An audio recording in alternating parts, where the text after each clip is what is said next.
사무엘상 21장부터는 다윗이 사울 왕을 피하여 도망자로서의 삶을 시작하는 말씀입니다. 그런데 참 성경을 읽어보면 오늘 같은 말씀이 성경의 위대성을 드러냅니다. 하나님의 말씀인 성경이 진리일 수밖에 없는 것이 다윗 왕을 일부러 미화시키지도 않고 다윗의 부족함을 숨기지도 않는다라는 겁니다.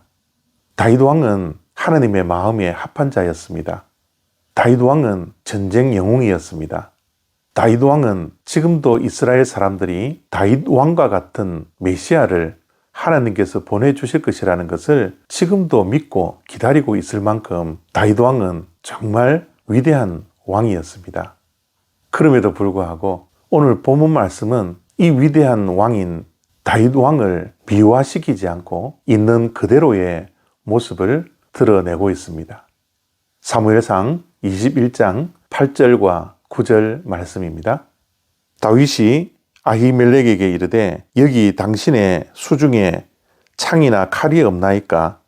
왕의 일이 급함으로 내가 내 칼과 무기를 가지지 못하였나이다 하니 제사장이 이르되 내가 엘라 골짜기에서 죽인 블레셋 사람 골리앗의 칼이 보자기에 쌓여 에봇 뒤에 있으니 내가 그것을 가지려거든 가지라.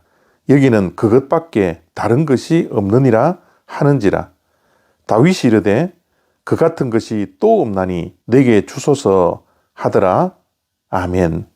다윗은 도피 생활을 시작할 때 처음으로 제사장 아히멜렉을 만났습니다.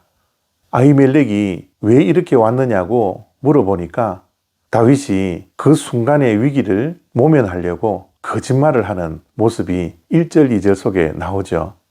사울 왕이 비밀리에 시킬 일이 있어서 나를 혼자 보냈다라고 거짓말을 합니다. 그 당시에 사울 왕이 다윗을 미워하고 죽이려고 했던 것은 천하 만민이 다 아는 내용이었습니다. 그럼에도 불구하고 제사장 아히멜렉에게 다윗은 거짓말을 하고 있죠. 성경이 이런 것 좀 숨겨줄 수도 있는데 하나님의 말씀은 결코 숨기지 않습니다. 두 번째로 다윗이 배가 고팠던지 먹을 것이 있느냐고 아히멜렉에게 물어봅니다. 그때 아히멜렉이 제사를 하다 남은 제사장만이 먹을 수 있는 진설병이 있다라고 말을 하죠. 그런데 다윗은 이 진설병을 거부하지 않습니다. 율법에 진설병은 제사장만이 먹을 수 있다라는 규정이 있음에도 불구하고요. 얼마나 배가 고팠겠습니까? 이해는 되지만 율법을 어기는 행위였죠. 그리고 다윗은 아히멜렉에게 혹시 여기에 무기가 있는지 물어봅니다. 칼이나 창이나 있으면 나에게 달라고 부탁을 하죠.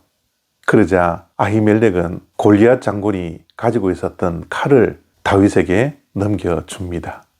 다윗은 누구입니까?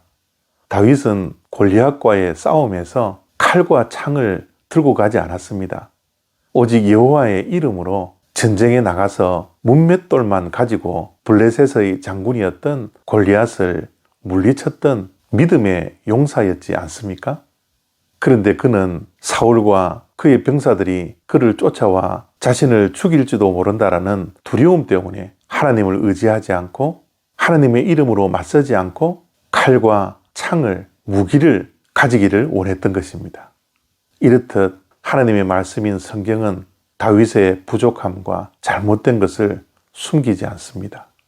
그의 이름을 높이기 위해서 다윗을 미화시키지도 않습니다. 그렇기에 성경은 위대한 것이지요. 그런데 오늘 본문 속에서 다윗의 이런 실수와 연약함 속에서도 그에게서 발견할 수 있는 신앙적인 교훈이 하나가 있습니다. 그것은 다윗이 도피 생활 가운데 가장 먼저 제사장이 머물고 있었던 성소를 찾아간다라는 겁니다. 하나님이 계신 곳, 제사장이 있는 곳, 성소로 그의 도피 생활의 발길을 옮겼다라는 것이 다윗의 또 다른 위대함입니다. 고난과 역경, 낙심과 절망, 억울함, 도피 생활, 상상할 수 없는 고난 중이지만 그의 중심은 바로 하나님이었습니다. 그렇습니다. 우리 또한 실수하고 넘어집니다. 하나님의 말씀에 순종해야 하지만 때로는 불순종할 때가 얼마나 많이 있습니까? 그러나 오늘 본문 속에 나오는 다윗처럼 우리의 발길은 늘 하나님을 향하여 있어야 합니다. 우리의 심령의 중심에 바로 하나님이 계셔야 합니다.